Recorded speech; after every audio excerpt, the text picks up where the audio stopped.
இந்த தொகுதி தனக்கு ஒதுக்குவாங்கன்னு காய் நகர்த்திட்டு இருக்கக்கூடிய திமுகவுடைய முக்கிய புள்ளிகள் மண்ணின் மைந்தன் அப்படிங்கிற ஒரு பேரோட இந்த தேர்தலில் மயிலம் தொகுதியில நிக்கலாம் அப்படின்னு திட்டமிட்டு இருக்கிறார் சி.வி.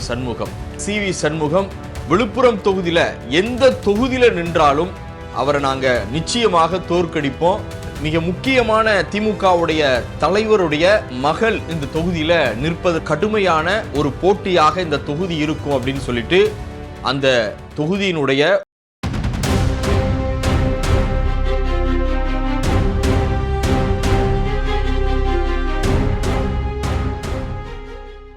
அரசியல் 24 தமிழ் நேயர்கள் அனைவருக்கும் வணக்கம். அதிமுகவுடைய முக்கிய தலைவர்கள்ல ஒருவர் தான் சி.வி. சண்முகம். 2021 சட்டமன்ற தேர்தலில் விழுப்புரம் தொகுதியில் நிறுத்தப்பட்ட இவர் தோல்வியை தழுவினார். வரக்கூடிய 2026 தேர்தலில் விழுப்புரத்தை விட தனக்கு சாதகமான மயிலம் தொகுதி, குறிப்பாக தன்னுடைய சொந்த ஊர் இருக்கக்கூடிய ஒரு தொகுதி அப்படிங்கிறதுனால மண்ணின் மைந்தன் அப்படிங்கிற ஒரு பேரோட இந்த தேர்தலில் மயிலம் தொகுதியில் நிற்கலாம் அப்படின்னு திட்டமிட்டு இருக்கிறார் சி.வி. சண்முகம்.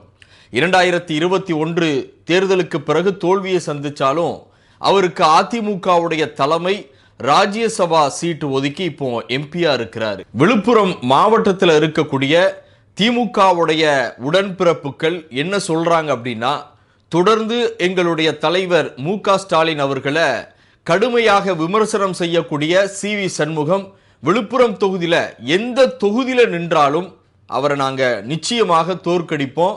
விழுப்புரம் மாவட்டத்தில் இருக்கக்கூடிய 6 தொகுதிக்கும் அதிமுகவுடைய பொறுப்பாளரா சி.வி. சண்முகம் இருக்கிறார். ஆனா திமுகவை பொறுத்த வரைக்கும் இந்த விழுப்புரம் மாவட்டத்தை 3ஆக பிரித்து செஞ்சி மஸ்தான், முன்னாள் எம்பி கௌதம சிகாமணி, அதே போல இப்போது எம்எல்ஏவா இருக்கக்கூடிய லட்சுமணன், 3 பேருமே மேற்பார்வையில் விழுப்புரத்தில் எப்படியாவது திமுக அதிக இடங்களை கைப்பற்றணும்னு வேலை செஞ்சிட்டு இருக்கிறாங்க.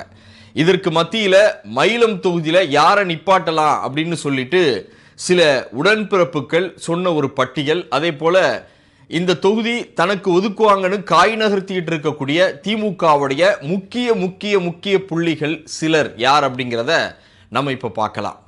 திமுகவை பொறுத்த வரைக்கும் இந்த தொகுதியில் முன்னாள் எம்எல்ஏ டாக்டர் மாசிலாமணி இந்த தொகுதியை கேட்டுக்கிட்டு இருக்கிறதாகவும், அதே போல முன்னாள் எம்எல்ஏ சேதுநாதனும் இந்த தொகுதியை கேட்டுக்கிட்டு இருக்கிறதாகவும், மாவட்ட அவைத்தலைவர் சேகர் மற்றும் செஞ்சி சிவா இவங்க எல்லாருமே இந்த தொகுதியை டார்கெட் பண்ணி வேலை செஞ்சுக்கிட்டு இருக்கிறாங்க. தன்னுடைய தலைமைக்கும் தனக்கு ஒதுக்கணும் அப்படின்னு சொல்லிட்டு சில நல்ல திட்டங்களையும் அந்த தொகுதியில் செஞ்சுக்கிட்டு இருக்கிறாங்க அப்படின்ற ஒரு தகவலும் உடன்பிறப்புகள் சொல்லிக்கிட்டு இருக்கிறாங்க. இது மட்டும் இல்லாமல் மிக முக்கியமான திமுகவுடைய தலைவருடைய மகள் இந்த தொகுதியில் நிற்பதற்கு வாய்ப்பு இருக்கு அப்படின்னு சொல்லப்படுது. அரக்கோணம் நாடாளுமன்றத்தினுடைய உறுப்பினர் ஜகத் ரட்சகனுடைய மகள் பேராசிரியர் ஸ்ரீ நிஷா அவர் இந்த தொகுதியில் போட்டி போடுவதற்கு வாய்ப்பு இருக்கு அப்படின்னு சொல்லப்படுது.